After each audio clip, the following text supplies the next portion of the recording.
Faiza was a lawyer in Sudan, supporting victims of the genocide in Darfur.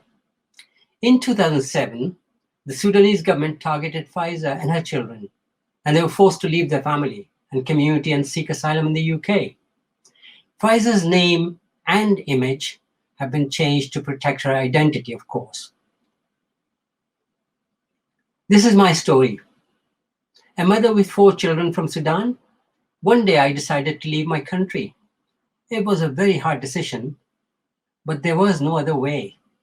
I left my home, my friends, my people. I left all my belongings.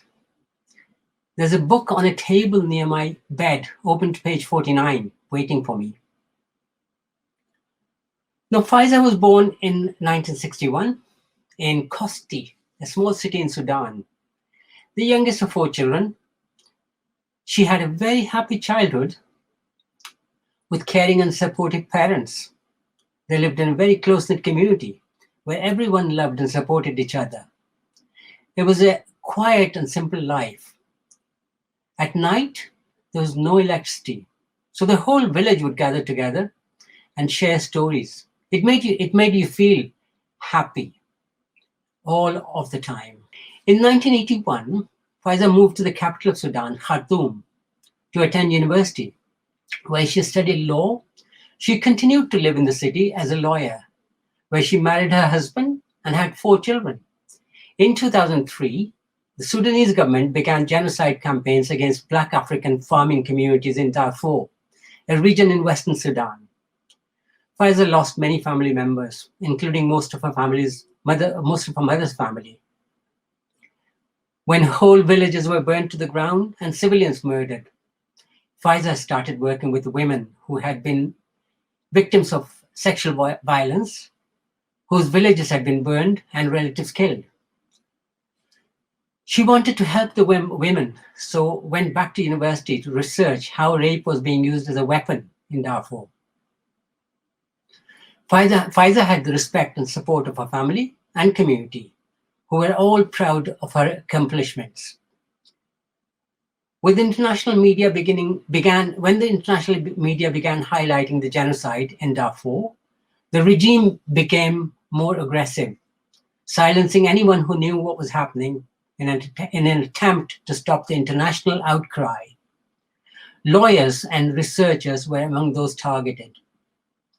Faiza, who regularly traveled to the displaced persons camps in Darfur to help the women there, was targeted and harassed. She has painful memories of the time of being threatened and physically abused. Every day when she left her home, she saw the security forces waiting for her. She was told she could not continue her research at the university. One day, members of a government militia came to Faiza's office. They showed photographs they had taken of Faiza's daughter with her friends and threatened to harm her. Faiza said, "I needed to protect my children.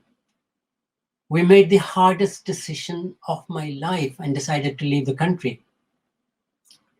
In 2007, Faiza and her 4 children fled their home in the night and boarded a flight to the UK using an old holiday visa, fearing that if they traveled together, it would raise suspicion.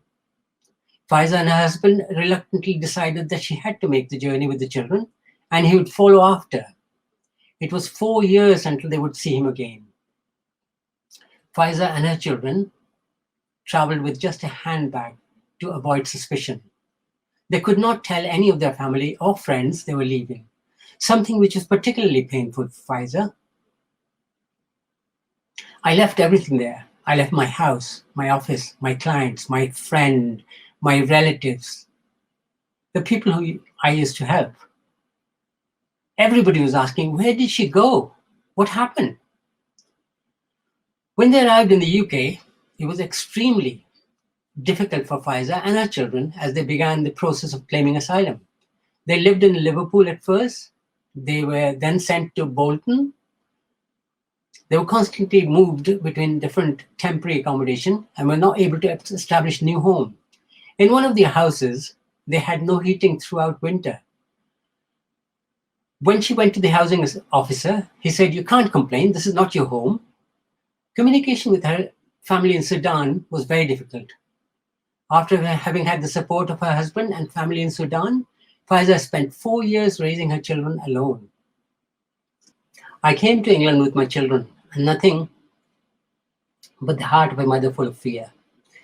Everything here is different and cold. I miss the sun, the people, and the streets. I lost my safety and security. I can't go back because of the gloom which covers my country. The government suppresses and rapes the women and denies their rights, kills the opposition, and jails every honorable person who stands up to them. It took 2 years for Faiza and her children to be granted asylum, despite support from her MP. During this time, she had to travel for hours every week to report to an officer. She says she felt like a criminal, as she could have been detained at any time without notice. It was a very, very difficult time for me and my children. The process was so hard for someone like me, coming from a very quiet and peaceful life. Initially, Faiza was not permitted to find work whilst she sought asylum, and she has struggled to find work since due to the challenging language barrier. Despite this, Faiza has dedicated a huge amount of time to volunteering in her community. Before being granted asylum herself, Faiza volunteered to support other refugees arriving in the UK. She has since worked on many voluntary projects, including establishing and supporting of community groups, campaigning against hate crime, and raising awareness about female genital mutilation. In 2017, she was awarded an Inspire Women Award in recognition of her community work. Faiza is still unable to return to Sudan for fear of being persecuted. In 2017, a friend of Faiza's went to Sudan and took part in a peaceful demonstration. Despite having a UK passport, she was imprisoned for 3 months. The president of Sudan, Omar al-Bashir, who was indicted by the International Criminal Court for genocide in Darfur, still remains president today. Faiza feels she has not been able to fully establish a new home in the UK. The culture, the climate, and language are very different, and she has had to adjust from living in a supportive, loving community at home in Sudan to a more solitary life.